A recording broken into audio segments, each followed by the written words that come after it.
Hello everyone, I am Dr. Chander Pawar. I am working as an associate professor in the Department of Chemistry at Marri Laxman Reddy Institute of Technology and Management. Coming to basics, I am a professor of chemistry. Coming to basics of chemistry, chemistry is branch of science which deals about the structure, composition, and properties of a material. So this chemistry basically called as a central science.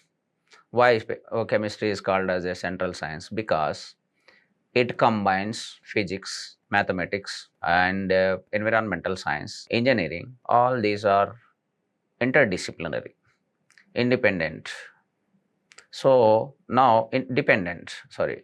So when we talk about chemistry, in every sector there is a role of chemistry: industrial, pharmaceutical, academics. Where not, everywhere chemistry is required, and it plays a vital role for the day-to-day life of human beings. Basically, Anton Lavoisier is called as father of the chemistry. Okay, as it is mentioned here, Anton Lavoisier called as father of chemistry.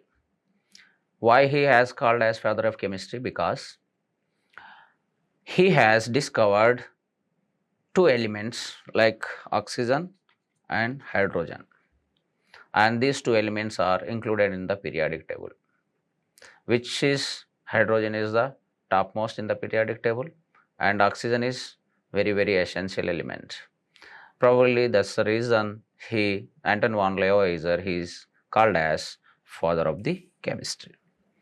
And its chemistry is branch of natural science that deals with the properties and substances, properties of substances or materials. Now, further going into details, deeper details about chemistry. Chemistry deals with the atoms. Okay, basically, atom is the basic unit of matter. For example, our body is made up of cells. Similarly, polymers are made up of monomers. Even more examples like amino acids, proteins made up of amino acids. That means amino acids are building blocks of proteins. Similarly, here atom is the building block of matter. What is matter? Matter is universe, whatever we see today, whatever existing in front of our eyes, whatever we are touching, whatever we are seeing with our naked eye, everything is matter. And this matter is coming from the atom. Combining the atoms leads to molecule, and combination of molecules leads to matter. Very clear.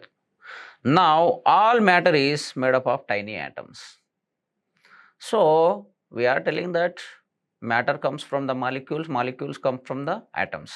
That means atom is the smallest repeating unit for the building block of material or matter. Now, let us go something detail about what is atom. Okay, we are telling that atom leads to molecules, molecule leads to matter. First of all, what is the atom? Atom is nothing but invisible, indivisible, indestructible, ultimate particle is called atom. And when we go further detail about atom, electron, proton, neutron, positive charge, nucleus, atomic number, molecular weight, mass, all these comes. So, combining of atoms leads to molecules, combining of molecules leads to material. And that's about the chemistry, basic of chemistry. Now, let us see what is the BTech program. Basically, for BTech system, for undergraduate BTech system, especially for the engineering, we have 5 modules. First one is water and its treatment. Second one is battery chemistry and corrosion. Third one is polymers. Fourth one is energy sources or fuels. And last one, that is the fifth one, is nothing but engineering materials or smart materials. That is the fifth module of our BTech program. Now there are some references here to refer the students. Engineering Chemistry by P.C. Jain, okay, Engineering Chemistry by Ramadevi, and Textbook of Engineering Chemistry by Tirumalachari, Textbook of Engineering Chemistry by Jayasri, and some other reference books. So these are all available in our library.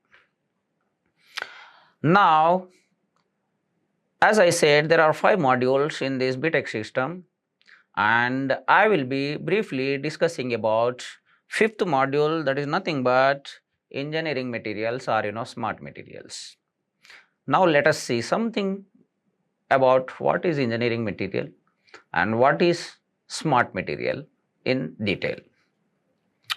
Here, before going into details about engineering material or smart materials, let us see the syllabus of this 5th module, that is nothing but engineering materials and smart materials. So it deals about cement. Yeah, cement is called as a engineering material. So what are the properties and why cement is important? So let us discuss in detail about cement. After cement, we will be discussing about smart materials. Basically, we call smart mobile. Why? Not because of its look, because of its responsive nature. When we apply the pressure, little bit up and down, it will keep on giving the whatever the required things. That is means it is responding. It's responding. That's why we are calling it as a smart material. Intelligent material. Smart materials are intelligent materials. They are responding, okay, with respect to some external factors. It could be pressure, it could be temperature, it could be any atmospheric condition, pH, or temperature. So that's why we are calling this as a smart materials. Now, safe memory alloy, another topic is safe memory alloy, okay, and lubricants. We all know that lubricants, there are commercial products like Castrol, and these that many commercial products in the market. So what are the properties of lubricants and where we are using these lubricants, lubrication mechanism, all these we will be discussing in detail. So basically our module will be covering the cement, smart materials, safe memory materials and lubricants in this topic. Now let us see what is cement. Let us start with a question. What is cement? So generally, cement is a binder material. Okay, cement is a binder material. Substance used in construction that sets and hardens and can be bind other materials together. Okay. The beauty of cement is its adhesive nature, its cohesive property. Adhesive and cohesive. What are those two terms? Let us see in detail later on. Now, as it is represented here, flour is to make cake and cement is to make cake, concrete. Okay, concrete, the name itself, very hard material. Okay, for example, when we have the wheat flour or any millet flour, we will be using it for the different materials preparation. For example, millet flour for the roti, chapati. Wheat flour you can see for the cake preparation. And here cement is in the form of powder, fine powder, which can be used for the construction of buildings, okay, construction of bridges, construction of any material based on our requirements. So to make a concrete hard setting, hard material, so this cement will be combined with water, tiny gravels, something like 20 mm sized, and sand. These are the 4 basic things which we need for making the concrete. What are those? First one is cement. Second one is sand. Third one is water. Fourth one is gravel. Okay, these are the four basic things which we need to make a concrete. Cement alone cannot use it for the construction of a building or any bridge. Gravel alone cannot used for the construction of a building or any bridge. So combination of cement, sand, water and gravel gives us very hard material that is nothing but concrete. Very perfect. Now, let us see here. Cement, it can be defined as material having adhesive and cohesive properties. Adhesive, which is having stickiness, which can bind.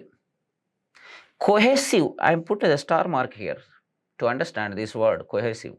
Adhesive, probably we all knows that we use Fevicol, Fevistick for our day-to-day life for fixing something. But cohesive, which is something new to us. What is cohesive? Here we can see. Cohesive properties refers to the ability of molecule to stick together. That is the cohesive property. So cement is having two properties. One is adhesive and another one is cohesive property. With these two properties, we are using cement as a binder material for the concrete, for the construction of a building or any bridge. Properties which make it capable of bonding material fragments into compact mass. The compact mass is nothing but concrete formation. Okay. Now, cement is obtained by burning together. Which two molecules or materials we are burning? Calcareous material containing the calcium carbonate. Here we can see calcium carbonate. What is the formula of calcium carbonate? CaCO3, calcium carbonate, which we are calling it as a calcareous material. And another material is argillaceous. What is argillaceous? Which is having alumina. What is the formula of alumina? Al2O3, aluminum oxide. So combining of calcareous material and argillaceous material leads to the cement formation at higher temperatures. Higher in the sense how much? At 1450 degrees centigrades. When we combine argillaceous and calcareous material, that's nothing but calcium carbonate and alumina, Al2O3, and burn it at high temperatures such as 1450 degrees centigrade, what will happen? At such high temperatures, clinker formation takes place. Clinker is nothing but in Telugu, matti pellalu type. Matti pellalu. Okay. Here what I mentioned? Clinker occurs as lumps or nodules. For better understanding, I am giving the definition of clinker. Lumps are nodules. That is nothing but clinker. How clinker is formed? When we heat the calcareous and argillaceous material, that is nothing but calcium carbonate and alumina, Al2O3, CaCO3, clinker formation takes place. At what temperature? At 1450 degrees centigrade, clinker formation takes place. Now, clinker, you can see here, as I mentioned here, there is an image, there is a photograph which represent clinkers. Here in the palm, we can see the clinkers. Something, very random structured spherical type lumps will be formed at this much of high temperature. Now, whatever the clinker formed, okay, whatever the clinker formed, that clinker is grinded to make the fine powder. And while grinding these clinkers into fine powder, we are adding gypsum. What is gypsum?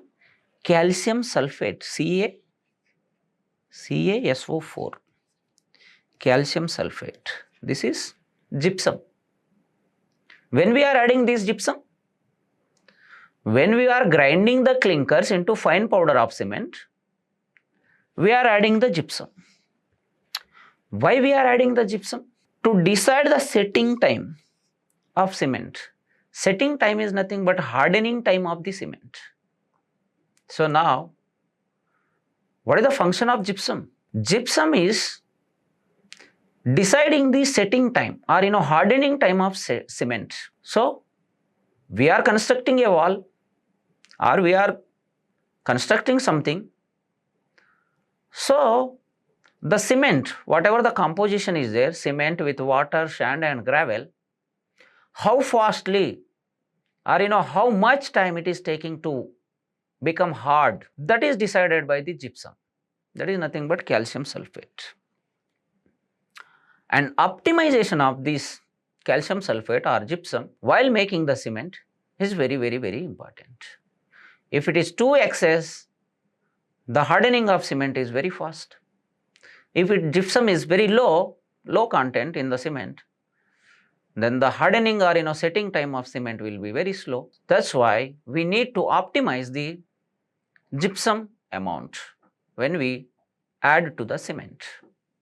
Now let us see. Cement is a construction material which possesses adhesive and cohesive properties and used binding building blocks, bricks and stones.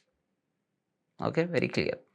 The essential constituents of cement used for the construction of compounds are calcareous and argillaceous.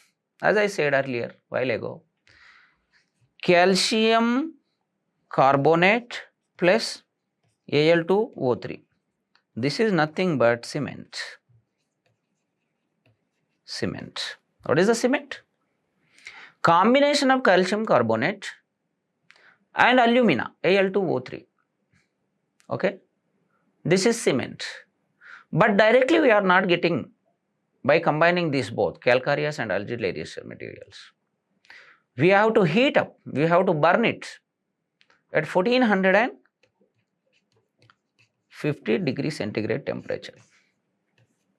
Then what will happen? Clinker formation takes place. Clinker means lumps, nodules, hard lumps. These clinkers further used for the grinding to make the fine powder. When we make the fine powder, we need to add the gypsum. Why we need to add the gypsum? To decide the setting time. Setting time is nothing but hardening time of a cement. How fastly it should become the hard. That is decided by the gypsum. And final powder, fine powder will be used as a cement for the construction of any building or any material with the combination of sand, water and gravel. Very simple. Now, cement has been categorized into 4 types. How many types? Cement has been categorized into 4 types. What are those? First one is natural cement, Pozzolana cement, slag cement, Portland cement. Now, what is Portland cement? What is Pozzolana cement? What is natural cement? And why this category is there? Why this classification is there? Now, natural cement, Pozzolana cement, slag cement, which is not part of our syllabus. Only Portland cement is part of our syllabus. Let us see something detail about Portland cement. What it is generally, basically. Now, here we can see the classification of cement: natural cement, Pozzolana cement, slag cement, Portland cement. And this Portland cement is very, very important for the BTech students as an engineering material. Okay. Now, It is a variety of artificial cement. Which one? Portland cement is variety of artificial cement. Okay. It is called Portland cement because on hardening is nothing but setting. Its color resembles to rock near the Portland area in the England. Now, let us go back. Basically, in Europe countries, most of the names will be ended with land. For example, Poland, Finland, Netherlands, England, something like that. So, firstly, this cement, Portland cement, found at area called Portland in the England. England, we all know that. Where the cement, Portland cement is found, that area is Portland area. It's a name of the area in the England. There this Portland cement has been found. Who has found this? Now, you can see. This gentleman, what's the name of that gentleman? Joseph Aspdin. In 1824, he found the Portland cement in England. And immediately after finding the properties of this cement, that it is a binding material, he has patented that material. That means he has taken the copyrights. Okay. What's the name of that gentleman to find this Portland cement? Joseph Aspdin. In which year? 1824. Okay. Now, prepared cement is name given to a cement obtained by intimately mixing together calcareous and argillaceous material followed by the addition of silica and trace amount of ferrous oxide, that is nothing but iron oxide Fe2O3. Bearing materials, burning them at clinkering temperature. What is the clinkering temperature? Clinkering temperature is 1450 degrees centigrade. This is clinkering temperature. Lumps or nodules of cement is formation. At what temperature? 1450 degrees centigrade. Okay. Now, the name Portland cement resembles color to Portland stone, which is nothing but limestone quarried in Dorset. Okay. Now, Portland cement is a fine powder that when mixed with water become glue that holds aggregate together in concrete. Now, you can see here these images, two images. Rocky, you can see here how it is. Grey colored rock pellets, stones type. Okay. When we grind these stones, rocky stones, we will get this kind of fine powder. And this fine powder is nothing but cement. What kind of cement is it? It's a Portland cement. Now, let me give clarity.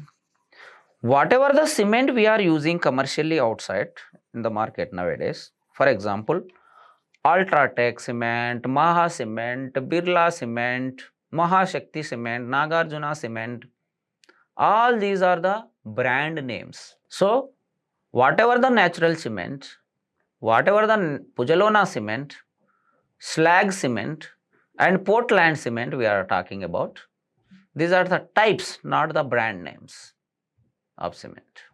These are the types of cements. And Ultratech, Mahashakti, Birla, Nagarjuna cement, all these are the brand names of cement. Based on the company manufacturers, they assign those names. Okay. Now, here we can see in detail about the Portland cement. Portland cement composition is very, very, very important for the BTech students. Okay. Composition of Portland cement is very, very important for the BTech students. Now, what is the composition of Portland cement? Lime is nothing but calcium oxide, how much it should be there in the Portland cement? 60 to 70% lime should be there. Lime is nothing but calcium oxide. Okay. Calcium oxide 60 to 70% should be there in the Portland cement. And next one is silica. What is silica? Silica is nothing but silicon dioxide. The formula is SiO2. Okay. Silicon dioxide, 2 oxygens and silica. Okay. How much silicon dioxide should be there in the Portland cement? 20 to 24%. 20 to 24%. Major portion goes to CaO. What is that? Lime. How much? 60 to 70%. Okay. Major portion goes to lime, that is nothing but calcium oxide. Second major portion goes to silica. How much? 20 to 24%. Okay. Now, not only these two materials, okay, there is something else in the Portland cement. What are those? Alumina. How much? 5 to 7.5% alumina, Al2O3. Aluminum oxide is nothing but alumina, Al2O3, alumina. Okay. It should be in the range of 5 to 7.5%. Third major portion it occupies. First major portion is calcium oxide. Second major portion is silica, that is 20 to 24%. Third major portion is alumina, that is nothing but Al2O3. How much it is occupying? 5 to 7.5%. And then now, what is the another part? Composition. Magnesia. Magnesia is nothing but magnesium oxide, MgO. How much? 2 to 3%. Ferric oxide, Fe2O3.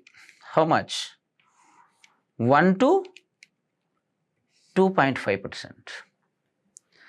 Sulfur trioxide, sodium oxide, potassium oxide as a trace amount somewhere like 1%. Okay. Now, what is the composition of Portland cement? Lime 60 to 70%, silica 20 to 24%, alumina 5 to 7.5%, and remaining 1 to 2% as a trace. Magnesium oxide, potassium oxide, sulfur trioxide, ferric oxide, all these are as trace amount. That is the composition which is very important for the BTech students. Okay. Now, after the composition of Portland cement, while preparing the cement,